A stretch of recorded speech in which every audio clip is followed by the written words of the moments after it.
Welcome to Burren Park, one of Ireland's hidden gems in County Cavan. This breathtaking landscape is a tapestry of rolling hills, peaceful lakes, and ancient history stretching back hundreds of millions of years.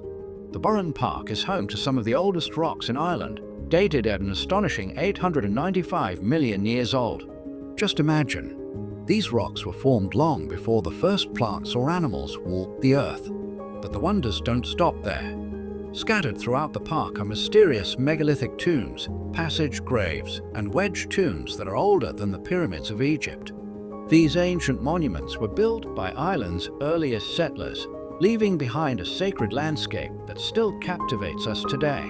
Walking through Burren Park is like stepping into a time machine, from deep geological history to the echoes of prehistoric communities.